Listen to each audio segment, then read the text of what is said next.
Tip number one, where should the toss be? Okay, I'm turning sideways as if I'm going to hit a serve here. And assuming this would be 12 o'clock. Okay, there's 12 o'clock. So there's 1 o'clock.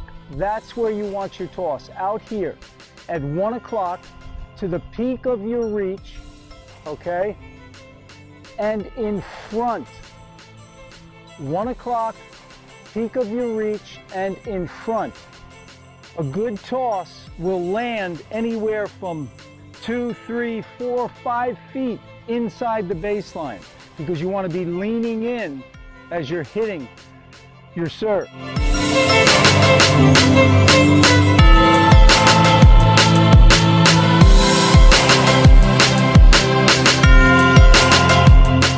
Tip number two is to learn a loop toss. If you learn to loop your toss out in front, you're always going to be leaning in and the toss is out in front. Because many times players are tossing the toss, it's back over their head. So if you loop it forward, you're always going in the right direction. That's where you want to go, into the court. Now, what you do with this is you start with your weight forward, you rock back. Once the hitting arm reaches parallel here, that's where this little loop happens, right here. So you come down, you just loop around and go that way again. And notice when I come up with this arm, I'm leaning with my arm. See, I'm leaning with it, kind of like that leaning Tower of Pisa over there in Italy. You're leaning in as you hit. This way it always keeps the ball out in front. So you're always leaning in. The toss is always out in front. Hopefully at 1 o'clock to the peak of your reach. That's what you have to practice. You've got to get the ball at 1 o'clock to the peak of your reach and out in front.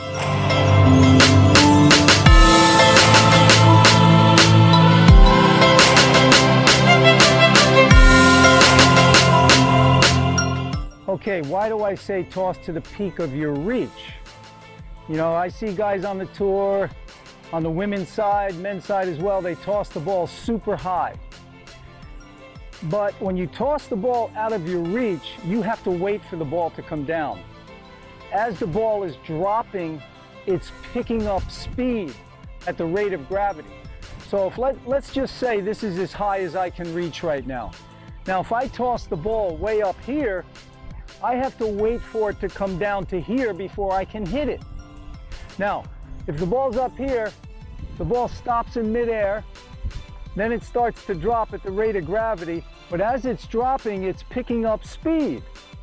So by the time it gets to your hitting zone over here, the ball's moving fast. It's moving fast through your hitting zone. You don't want that.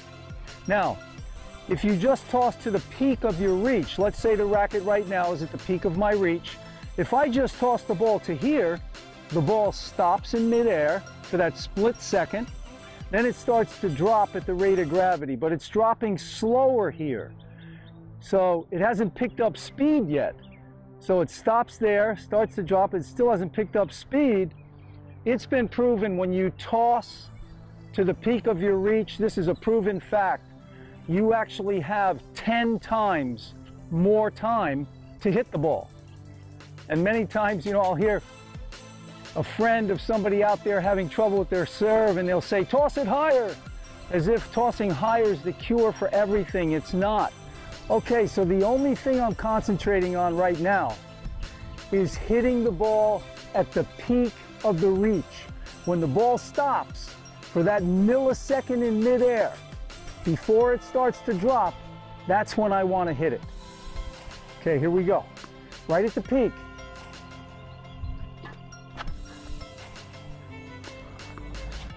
Peak of the reach.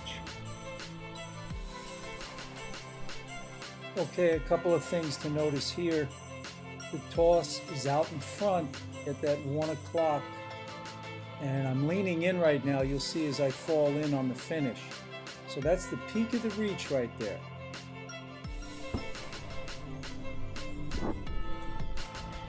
Remember that the ball is in your hitting zone 10 times longer on a toss just to the peak of your reach. That makes the serve easier. It's not as difficult.